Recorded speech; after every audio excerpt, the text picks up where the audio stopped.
That's me. The words slipped out before Oliver Crane even realized he'd spoken.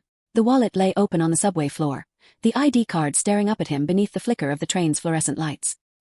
His own eyes looked back. Same brown iris flecked with amber, same faint scar above the lip from a bike accident 10 years ago. He bent down, pulse tightening. Around him, the train hummed, indifferent. The stranger who dropped it, tall, clean-cut grey coat, stood just a few steps away, scrolling through his phone. Oliver's hand trembled as he picked it up. "Hey!" he called, voice catching, but the man looked up, glanced at him with polite confusion, and then stepped off as the doors hissed shut. The wallet felt warm in Oliver's hand. His name, Oliver J. Crane. His date of birth. His photo. But the address and job were wrong. The man had his face but lived somewhere else. He sat frozen for a full stop before stepping off at the next station. The tiled platform felt colder than usual, echoing with footsteps that weren't his. He opened the wallet again under the harsh white light. Credit cards. A Metro ID. Business card. Neurosys. Cognitive Imaging Division. His own handwriting signature, precise, practiced, something he hadn't signed in years. He tried to laugh but it came out broken.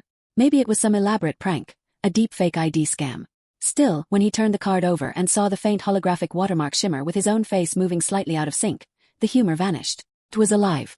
By the time he reached the surface, rain had started to fall, thin, misty sheets that distorted every reflection. He stared at his image in the glass of a store window.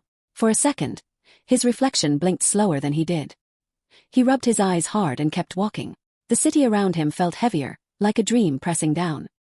He reached into his pocket for his own wallet, opened it, compared the IDs side by side. Identical faces, identical numbers. Only one difference. The other one listed his occupation as Systems Engineer, Neurosys Cognitive Division. Oliver was a freelance copywriter, barely keeping his rent paid. He'd never worked at a lab. He walked into a police station, damp and uncertain. "I think someone's using my identity," he said. The officer barely looked up. "You'll need to file a report online, sir," he insisted, showing both IDs. The officer frowned, tapping a keyboard. "Mr. Crane. Says here you were issued this card last week. Address matches." Oliver leaned forward. "That's not my address." The officer gave him a look somewhere between suspicion and boredom. "Sir, maybe you should check with the issuing agency." Oliver left the station feeling smaller, lighter, almost transparent. At home, his apartment key jammed. When he finally pushed the door open, the lights flickered as though startled. His answering machine blinked with 2 unheard messages. He pressed play. The first was his mother's voice, tight and formal. "Please don't call again. I've already spoken to you this morning. Stop pretending." The second was a man's voice. Smooth, controlled. "Mr. Crane, this is Human Resources from Neurosys. We received your request for leave. It's been denied until further notice. Please refrain from contacting external agencies." Oliver dropped the phone. His heartbeat was a hammer in his ears. Someone out there was not only living as him, they were erasing him.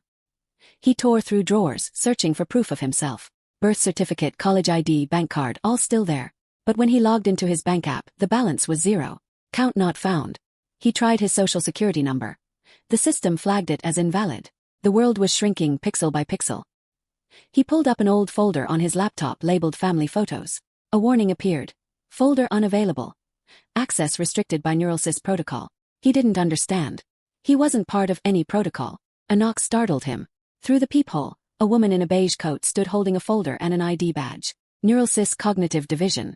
His chest tightened. He opened the door halfway. "Mr. Crane," she said gently. "I think there's been a mix-up." Her tone was practiced, reassuring, like a doctor breaking bad news. "I'm Dr. Lydia Vale. May I come in?" He stepped back, still gripping both IDs. She looked around his cluttered apartment, noting the rain-wet floor and trembling hands. "You found your duplicate, didn't you?" she asked quietly. His jaw clenched. "Duplicate? That's me. Who the hell is he?" Lydia's eyes softened. Someone who needed a new life. And someone who gave it to him. He laughed, sharp and hollow. "You think I gave someone my face?" She reached into her folder, sliding out a document stamped Consent Record 4387. C. Oliver J. Crane. His own signature marked the bottom, dated 8 months earlier. "You volunteered," she said. "Memory fragmentation, identity replication trial. You signed away your cognitive imprint." He stared at the paper as if it were a weapon. "I don't remember signing anything." She nodded. "That's part of the process." Oliver's breath grew shallow. "You're telling me I donated myself?" Lydia hesitated. "Not all of you. Just the parts that hurt." Her words twisted like glass in his chest. He stepped closer. "Then why do I still feel everything?" Lydia's eyes flicked toward the flickering lamp. "Because something went wrong. The system cloned your neural pattern but failed to delete the original. She looked at him, truly looked. You're not supposed to exist anymore. The room fell silent except for the faint buzz of the light above them. Oliver's reflection in the window watched the scene unfold like a separate spectator. He whispered, "Then who's walking around out there with my life?" Lydia gathered her folder, her voice barely a breath. "The man you saw on the train. He believes he's you, perfectly. But if he ever sees you again, both patterns could collapse." He paused at the door. "Don't try to find him. It'll destroy you both." She left before he could speak. Oliver stood there, the rain against the window merging with his own reflection until he couldn't tell which drops were outside and which were inside. He picked up the two IDs again. His thumb brushed over his face. Twice the same, neither true. A distant train rumbled under the city. He whispered to no one, "If I'm not supposed to exist, then why do I remember everything?" The lights flickered once more, and in that instant, his reflection didn't move at all. "That's not me," Oliver whispered, but the scanner didn't care. The red light blinked steady and cold, washing over his face like an accusation. The receptionist leaned closer, brow tightening. "Sir, please don't interfere with the facial recognition device." Her voice had the flat calm of someone reading from a script. Oliver forced a smile, tried again. "It's just a glitch. Try it once more." She nodded mechanically, pressed a button, and the red light returned, brighter this time, almost searing. The computer chirped. "Access denied. Subject: unverified identity. Possible fraud alert." The sound made his stomach drop. The receptionist looked up, confused but cautious now, eyes darting to the security guard near the elevator. "Sir, I think you should wait over there while we sort this out." He didn't move. The world had begun to tilt. Somewhere behind her desk, a printer whirred and spat out a sheet of paper. His name, his photograph, and underneath, status revoked. Oliver stumbled out into the rain before anyone could stop him. His ID felt heavier in his pocket now, like a dead thing. He pressed it against the glass of a shop window and stared at his own reflection behind it. Same face, same scar, same eyes. Yet every system that had once recognized him now rejected him like a virus. Inside the window's reflection, his mirrored self looked sharper, the jawline firmer, posture straighter. He blinked, and the reflection blinked half a second later. His throat went dry. "Stop it," he muttered, stepping back. A passerby gave him a wide berth. He ducked into a diner, soaked through. The waitress didn't even glance up when she said, "Seat yourself." He slid into a booth and checked his phone. Email. Account locked for security verification. Bank app. Invalid credentials. Socials. Profile not found. He typed his own name into the search bar and felt his stomach twist. His picture was there, smiling on a corporate website under the title Neuralsys Cognitive Engineer. Same birth date, same name, same everything. But not him. Beneath it was a short biography. Joined after successful memory reconstruction trial. Known for his pioneering work in identity persistence algorithms. He whispered the words hollow. Identity persistence. The waitress placed a cup of coffee on the table. "Rough day?" she asked. He nodded, unable to speak. The TV above the counter flickered with a news segment about Neuralsys. He saw himself, his double, speaking confidently at a podium.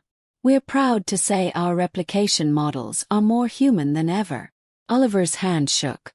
"That's not me," he said aloud. The waitress blinked, confused. "Sure, honey." He left cash on the table and stumbled into the street. The rain had stopped, but the air felt heavier, like static. As he crossed an intersection, an overhead drone buzzed. Its lens flared red when it passed him, and a mechanical voice echoed. "Unregistered duplicate detected. Please stand still." People turned. Panic seized him. He ran. The drone followed, beam slicing through the dark. "Stop!" someone yelled. A siren howled nearby. He ducked into an alley, heart thundering, and pressed himself against a wall until the hum faded. His breath came in short, ragged bursts. He realized his hands were shaking not from fear, but from the electric pulse that had just run up his arm when the drone's light hit him. His smartwatch glowed faintly. Sync error. Neural signature mismatch. He tore it off and hurled it into the dark. It clattered against metal, echoed like a shot. He looked around, The alley was narrow, lit by a single flickering bulb.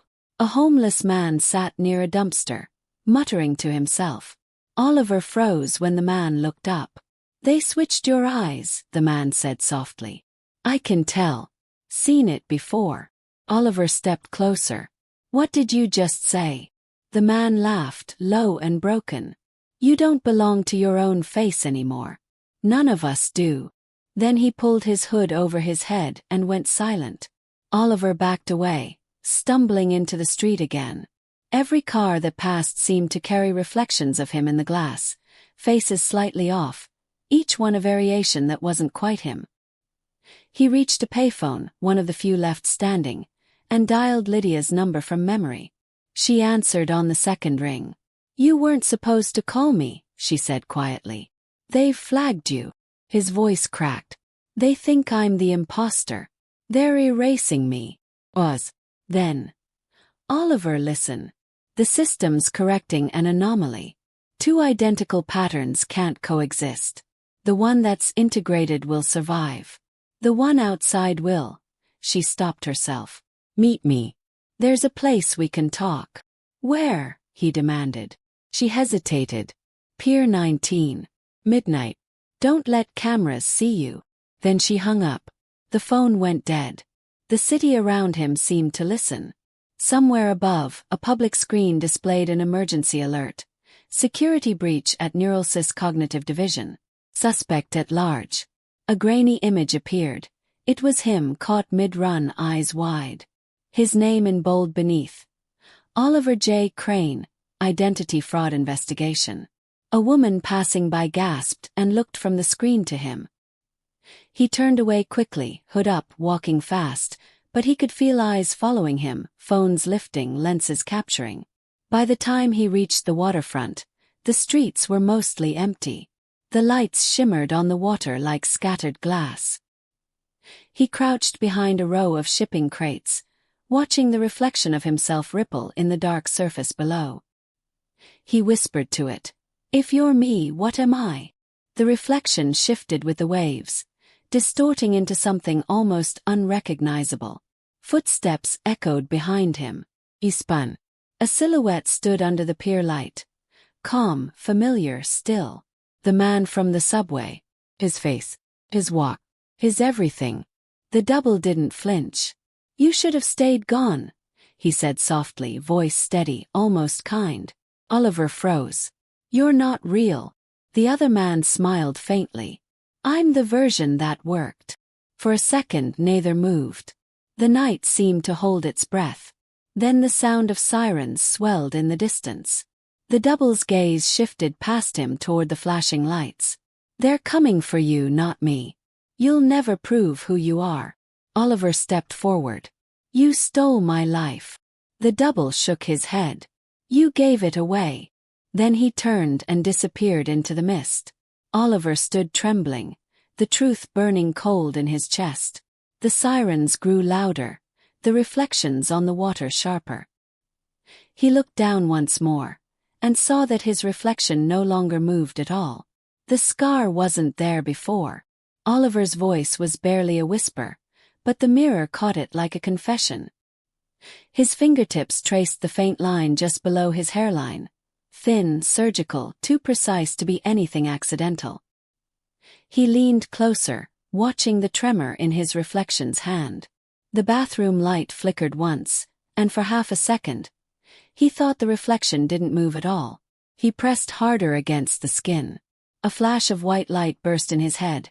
Not memory but sensation, the smell of antiseptic, the hum of machinery, a cold voice saying, "Subject 4387C, implant secured." He stumbled back, gripping the sink. The sound had come from inside his skull. When he blinked, the mirror stayed bright, as if still illuminated by that impossible memory. He ran to the sink, splashed water on his face, but the cold didn't wash it away. Images kept flickering, a table, blue light above. His eyes open while someone whispered numbers into his ear. He pressed his palms to his temples. "Stop," he breathed. The voice replied, calm and mechanical, memory stabilization incomplete. His knees gave out. The sound faded, replaced by the distant hum of the motel air conditioner. He looked around. Everything was still ordinary, cheap.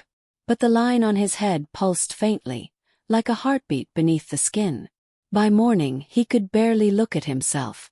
Every reflection, the faucet, the window, the dull shine of the doorknob, felt alive, waiting for him to notice something.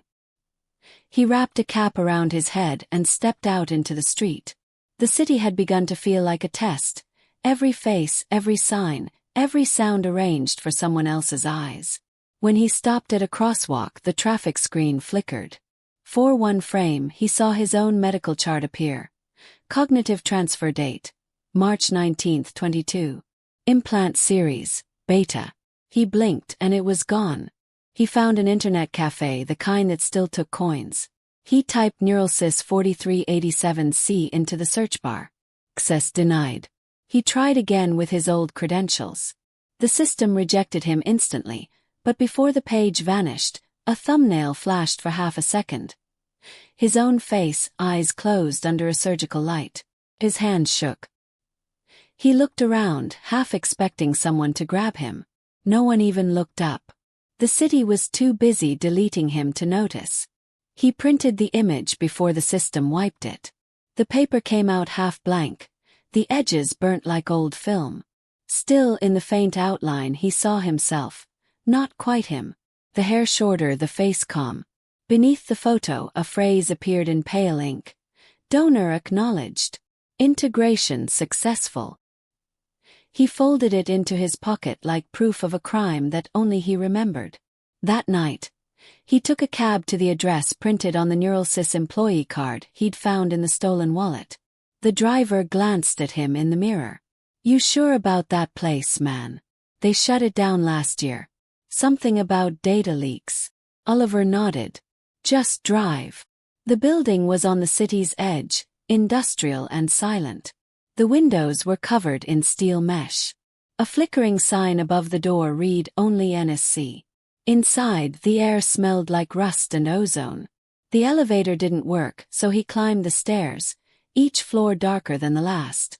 On the third landing, he saw something scrawled on the wall in faded ink. "Do not look at your reflection during reconstruction." The words chilled him more than the empty halls. He found a lab door ajar and pushed it open. Rows of hospital beds lined the room, each with a cracked monitor still glowing faint blue. The sound of static filled the space. He approached one bed, the sheets still indented as if someone had been lying there moments ago. On the nightstand sat a folder labeled Subject Log 4387C. His breath caught. Inside were photos, headshots from different angles, each stamped with a timeline. Day 1, Day 10, Day 30. In the final image he was smiling. Not the way he remembered smiling. This one was peaceful, complete, like a man who'd found meaning in surrender. Below it, the line read, "Host consciousness transferred successfully." He slammed the folder shut. "You can't transfer consciousness," he muttered, but his hands were trembling because he knew they already had. A sudden sound made him spin. From the far corner, a monitor flickered on by itself. The image showed a surgical room, the same one from his flashes. A man, was strapped to a table. Dr. Lydia Vale leaned over, checking a screen. Her voice filled the room, calm and clinical. Memory fragmentation at 12%. Subject responsive. Begin emotional detachment sequence. Oliver's own recorded voice answered, "I don't want to forget her." Lydia sighed in the video. "That's the point, Oliver. Pain anchors the pattern. We need to release it." The footage glitched.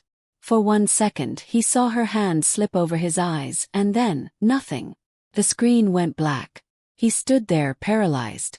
The truth fell into place piece by piece, like shards cutting their way through. He hadn't been a victim. He'd been a volunteer. He'd signed away his own pain, his grief, his memories, his face, to escape whatever haunted him before. But something had gone wrong, and now both versions of him existed. One peaceful, one broken. He looked around the lab, a graveyard of people who had chosen to forget. He took one last photo from the folder, A Polaroid of himself and Lydia, smiling like old friends.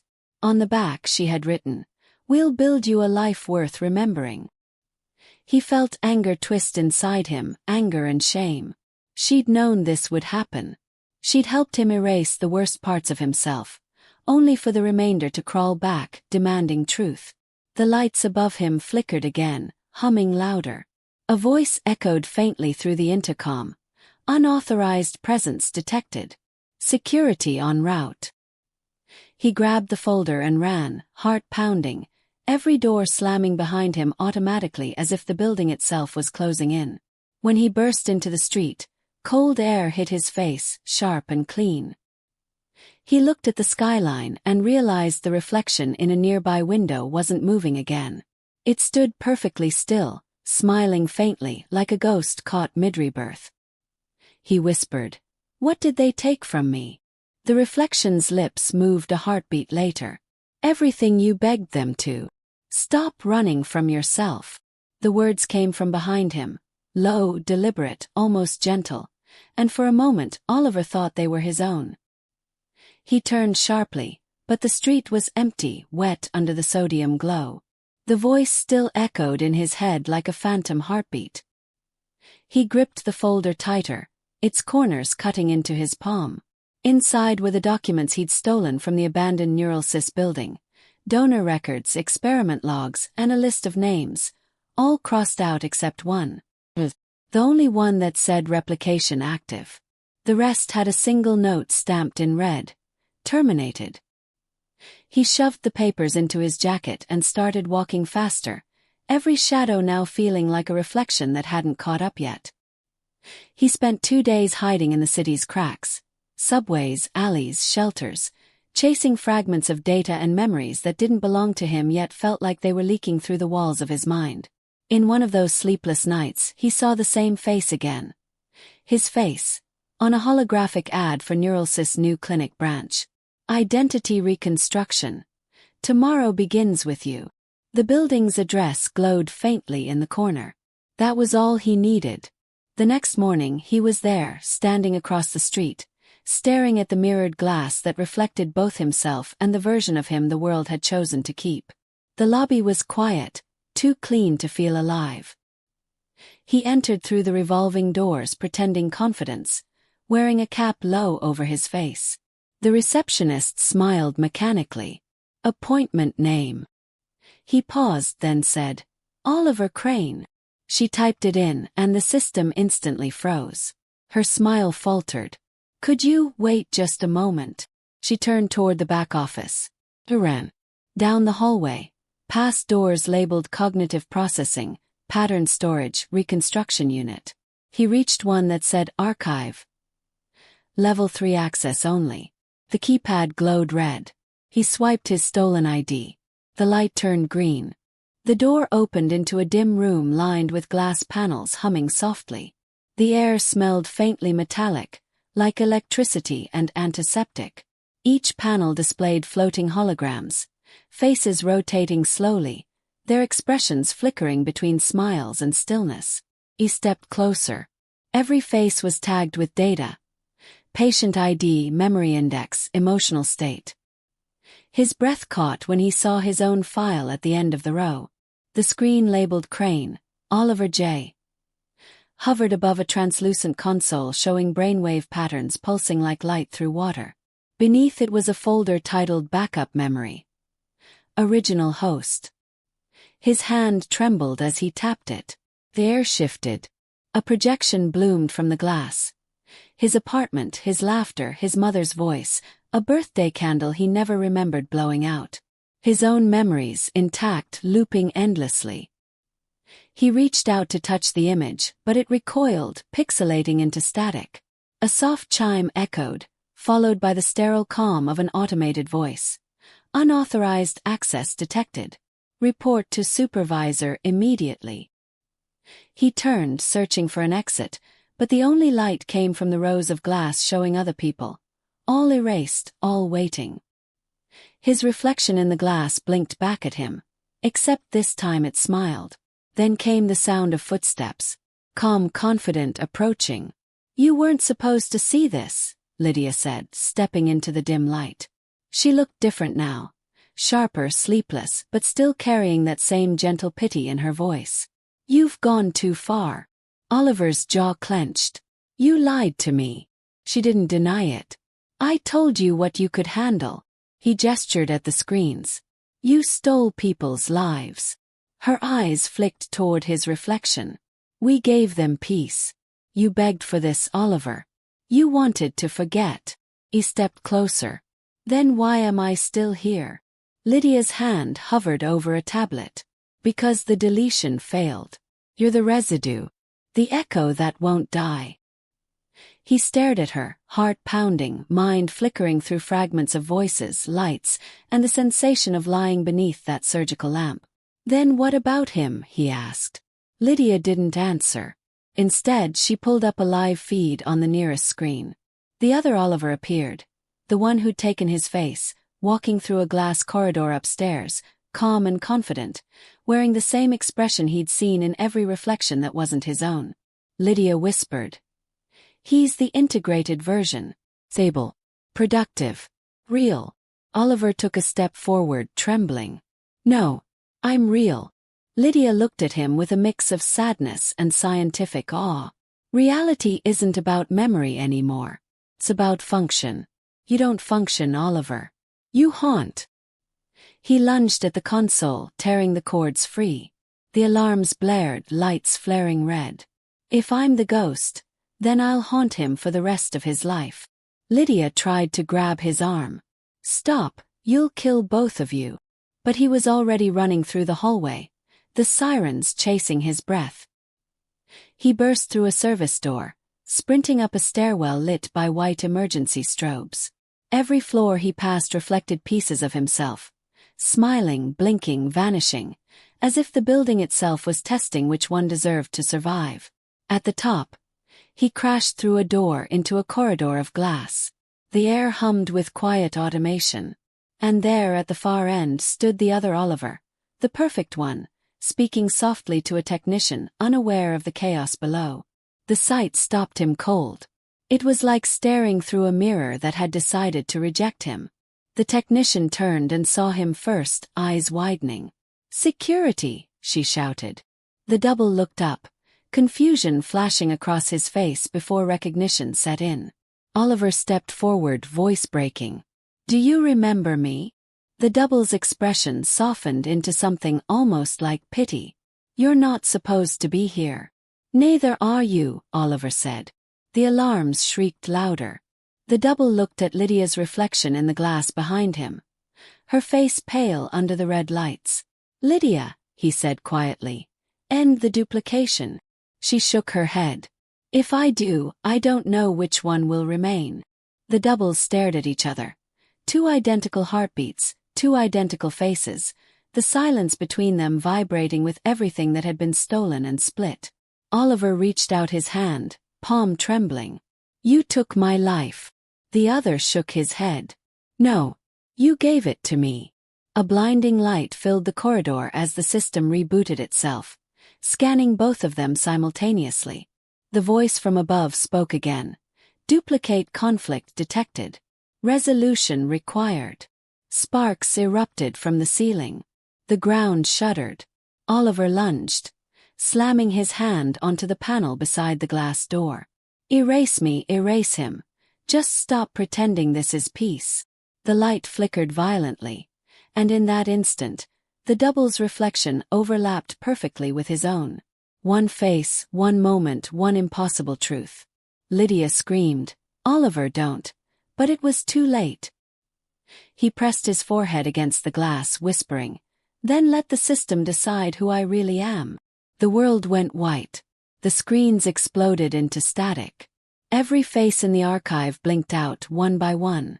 The alarms cut abruptly, leaving only the hum of electricity and the faint echo of Lydia's voice in the dark, trembling on the edge of disbelief. He wasn't trying to kill the copy, she whispered. He was trying to remember which one he'd been.